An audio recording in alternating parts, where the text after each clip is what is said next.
Ahoy there. Today on the Red Sea, duck lazy, what's the hardest thing you have ever done? I learned how to walk again after suffering partial paralysis due to being in an automobile collision. The right side of my body was paralyzed, but I worked hard and today I have got 90% plus of my moving ability back. When I was 18, I was staying with my aunt in Philly, but we argued a lot, mostly over her kids, my cousins, digging through my stuff while I was at work, Taco Bell. After a few months of this, she kicked me out and threw all my clothes into the street in the back alley while I was out. The rest of my family was down in Miami, so I was on the street. I put all my stuff in a hefty bag and asked the manager if I could keep it in the back of the store. She had a thing for me, so she agreed. For the next month and a half, I slept either in the woods near the store or next to the store itself, but hidden in the bushes so I would not get busted. I got a membership at a nearby gym so I could shower, and once a week I took the hefty bag and washed my clothes at a nearby laundry, all the while continuing to work at the Taco Bell and saving money. After the month and a half, I had enough saved for a Malarkey Tea apartment off of Bridge and Pratt, and I was back on the grid. In 2009 I decided to surprise my mother by going home for Thanksgiving. She lives a few states away, about 5 hours drive. I never told anyone I was going. On the way down, I get a call from my father, who lives even further away from her, telling me my younger brother, who still lived with my mother, had shot himself in the head. I was still 3 hours away, longest drive of my life. When I arrived he was still technically alive on ventilator, etc, but he was gone. I had to physically restrain my hysterical mother in the hospital when he finally died in front of all his friends and his girlfriend. About 40 minutes after I got there, I then had to call my father and tell him that his son was dead. After leaving the hospital, I went back to my mother's house and cleaned up his room where he had done it. He was 20. On New Year's Eve, I had a grand mal seizure while visiting friends with my mom. A week and a half later, I was referred to a neuro-oncologist with the recommendation to begin chemotherapy as soon as possible and to consult a neurosurgeon.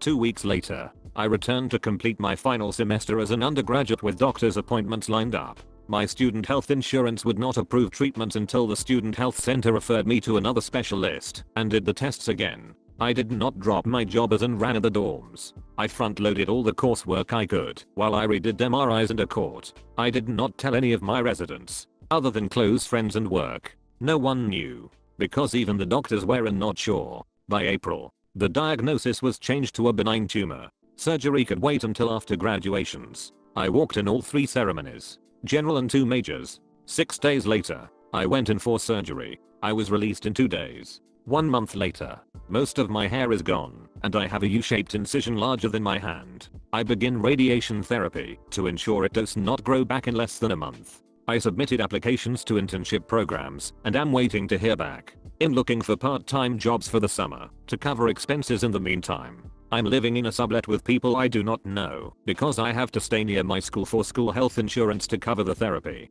I will apply to graduate schools for a master's degree in winter and spring. I will get a job within 2 months. I will work despite the therapy, medications, and side effects. A tumor will not ruin my life.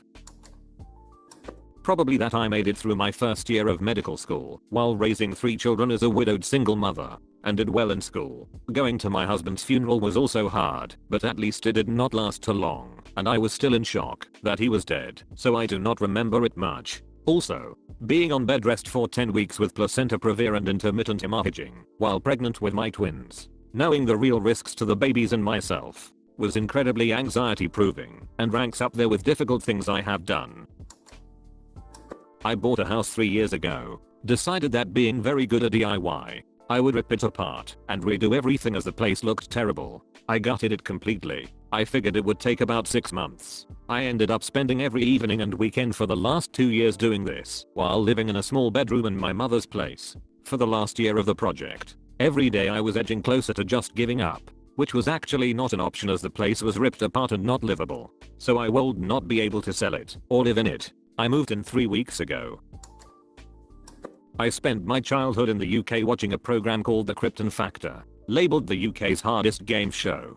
They did maths puzzles, observations rounds, assembled giant polystyrene jigsaws, a general knowledge quiz, and ran a great big mother-loving assault course. I was hooked on this program every Monday night for years, especially the assault course. Fast forward 20 years, and I find out that ITV, one of the main national broadcasters, is bringing it back. On a drunken bet I fill in the application form and get called for an audition on the puzzles and observation stuff. Even more amazingly, the production staff liked me and I got asked to be on the show.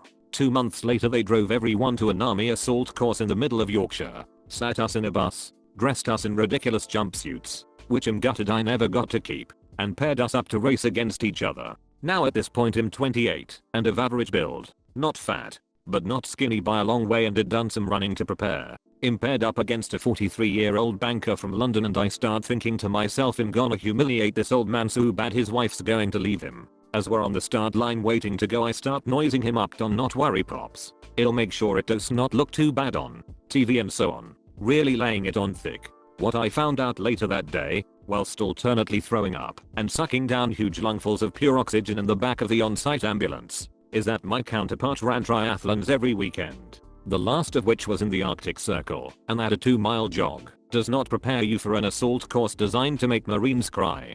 To make matters worse, my episode was shifted to the start of the series run, so it premiered on New Year's Day to around 9 million people who got to see me fall in mud, get shouted at by an instructor to get the beep up off the ground, and have my ass handed to me by a middle-aged banker 15 years my senior.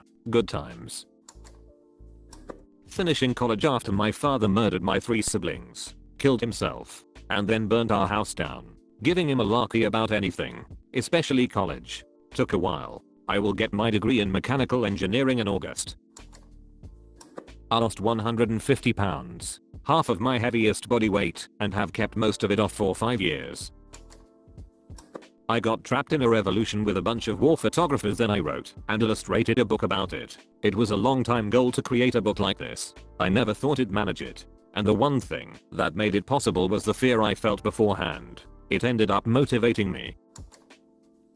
It probably pales in comparison to these other posts as well as posts to come. I had lived in Arizona for 11 years. Very content / happy with my surroundings, but not very happy in my job. I decided to up and leave about 5 years ago and move to Texas. I did not truly realize how strong my circle was until I left. I had family, friends, co-workers, tons of business contacts from my side business, doing home-it stuff, based 100% off referrals, and I moved to a town where I literally knew 3 people. I left a perfectly stable job, put aside a half dozen paychecks, a bonus, my tax return, and I came out here with a few leads, but no real prospects. Fast forward 5 years later, I'm working for one of the best companies in the world. I finally own my own home. I'm dating an incredible woman with whom I seriously want to spend the rest of my life. One of the reasons I left was because I was never going to be able to afford a home out there. This was before the financial bubble burst. Home prices were through the roof out there,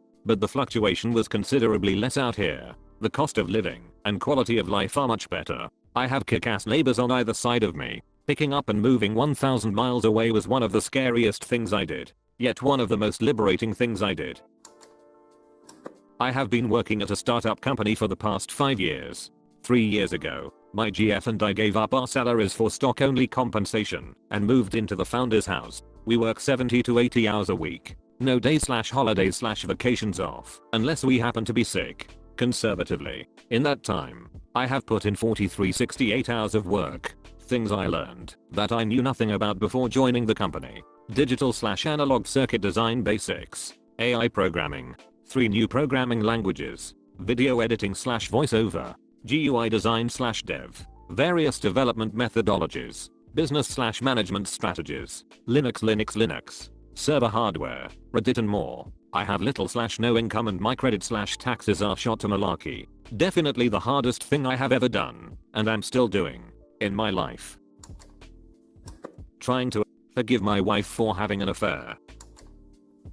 When I was 18, I hit my dad in the head with a baseball bat, crushed his skull in. I spent the first 18 years of my life dealing with his alcoholism and physical abuse. I spent a year and a half in prison, cited by self-defense. When I was released, I had no friends, no place to live, no car. At that point, I realized no one was going to help me. If I wanted something, I had to earn it. I got a job at McDonald's, put myself through college, and took every opportunity I got. I worked harder than anyone I knew. No one wants to hire a felon. With patience and persistence, I battled past the black mark on my life and my haunting childhood. I'm now 27, making over 100k as a software engineer in the Bay Area, and married to the woman of my dreams.